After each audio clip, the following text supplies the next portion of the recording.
मी स्वतः National Institute of Virology NIVला doctor Varsha पोद्दारांशी बोलतोय आणि त्यांनी मला जे सांगितलं की एकूण जे 43 नमुने त्यांच्याकडे जे आलेले आहेत UK वरून आलेल्या पॅसेंजर्सचे, त्यामध्ये म्युटेट झालेला जो व्हायरस आहे त्याच्या बाबतीतला म्हणजे आपण जरा नवीन स्ट्रेनचा व्हायरस तो दिसत नाही. कुठल्याही परिस्थितीत जे काही आज एकूण जे 43 नमुने कालपर्यंत तपासलेले आहेत त्याच्यामध्ये एकही नवीन केस महाराष्ट्रामध्ये नाही आणि जरूर देशामध्ये दिल्लीमध्ये आणि चेन्नईमध्ये अशा केसेस आढळलेल्या आहेत, त्या सिद्धही झालेल्या आहेत.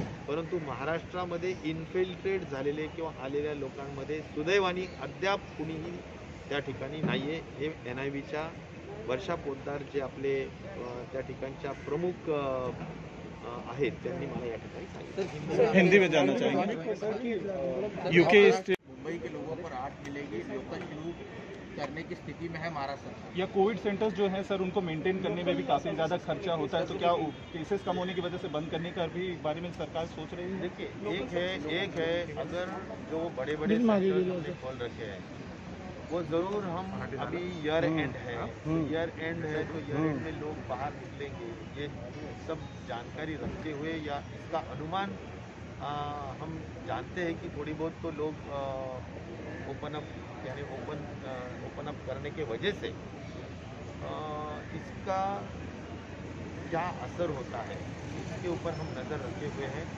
देखना है कि पोस्ट न्यू ईयर की संख्या क्या हो सकती है, इसके ऊपर हम नज़र रखे हुए हैं. अगर ये संख्या बहुत कुछ ज़्यादा बढ़ती नहीं है तो रेलवे यानी मुंबई की ट्रेन के बारे में भी माननीय मुख्यमंत्री ज़रूर सोचेंगे, पॉजिटिव ही रहेंगे. हमें पता है कि मुंबई की लोकल ट्रेन ये लाइफलाइन है और उसके वजह से कॉमन आदमी को बहुत बड़ी दिक्कत होती है और कठिनाई झेलना पड़ती है. लेकिन एक है कि जैसा कहा जाता है जान है तो जहान है, इसीलिए हमारे को नंबर्स कैसे है और पोस्ट न्यू ईयर क्या संख्या होती है उसके अनुसार मुझे लगता है निर्णय लिया जाए. ये अलग ये मेरे फ्रेंड में आया ना इन बॉर्डर्स को देखिए क्या है कि अभी एक तो मित्र पता थोड़ा चला गया है ना, कि पूरे पूरे स्टडी में दाने। ये बहुत ज़्यादा पहले वायरस से भी 70% एडिशनल कॉन्टेजियसनेस उसमें पाया गया है. तो हमारे को एक है कि ये कॉन्टेजियसनेस रोकने के लिए क्या करना ज़रूरी है, तो मास्क यही एक इम्पॉर्टेंट माध्यम है और दूसरा है सोशल डिस्टेंसिंग. तो ये अपने को बहुत स्ट्रिक्ट ऑब्जर्व करना पड़ेगा या स्ट्रिक्टली उसको एग्जीक्यूट करना पड़ेगा, उसका अमल करना पड़ेगा. तो मुझे ऐसा मैं ये चाहता हूँ कि सभी जिला प्रशासनों को माननीय मुख्यमंत्री जी ने, उप मुख्यमंत्री जी ने, सभी लोगों ने हमने बहुत सख्ती से कहा है कि इसके ऊपर बहुत ज़्यादा सख्ती से अमल करो और इसके अगर फाइन्स ऐसा लगता है कि बहुत ही कैजुअली अगर लोग ले रहे हैं तो उसके ऊपर फाइन बढ़ाने की अगर ज़रूरत है तो फाइन बढ़ाने का भी काम करो. एक ये कि हमारे को मास्क एंड सोशल डिस्टेंसिंग को स्ट्रिक्टली देखना पड़ेगा और जो अन्य राज्यों से इन्फिल्ट्रेट हो सकते हैं तो उन राज्यों के हद तक भी अगर कोई फ्लाइट्स आती है, मुझे तो अभी जानकारी जो है 100% पूरे देश में UK की फ़्लाइट्स बैन किए गए हैं.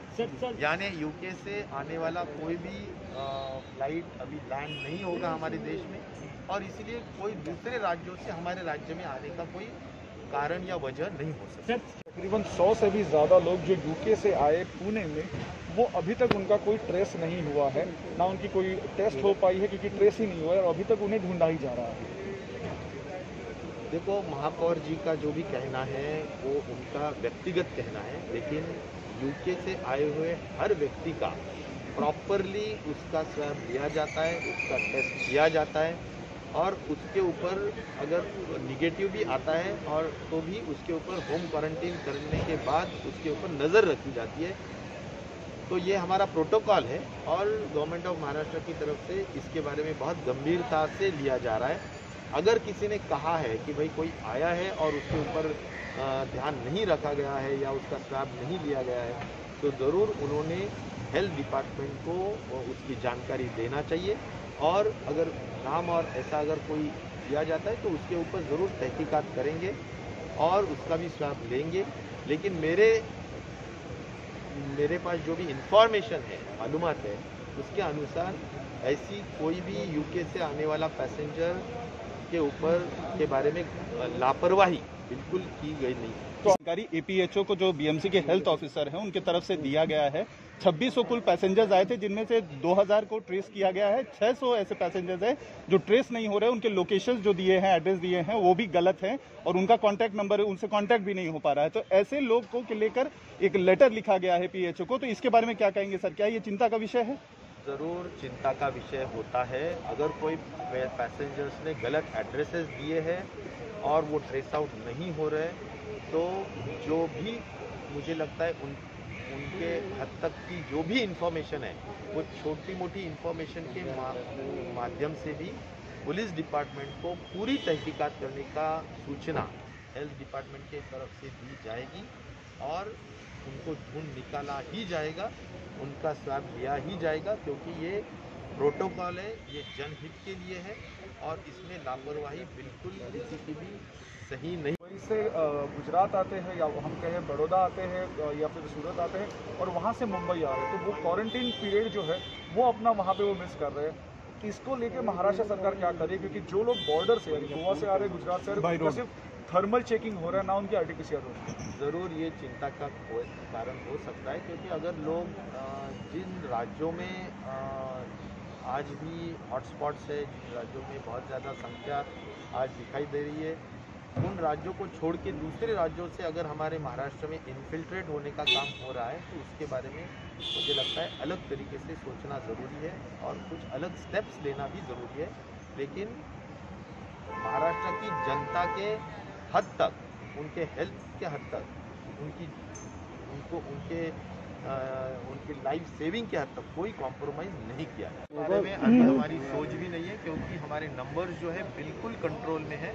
हम अभी पूरा एम्फेसिस या फोकस कर रहे हैं कि हमारे को टेस्टिंग बढ़ानी है और टेस्टिंग बढ़ा के जो भी ट्रैकिंग एंड ट्रेसिंग करके जिनको टेस्टिंग करना ज़रूरी है या जो वल्नरेबल ज़्यादा जो लोग हो सकते हैं, उनकी टेस्टिंग कराना है। टेस्टिंग की संख्या बढ़ाते हुए हमारे को आगे बढ़ना है।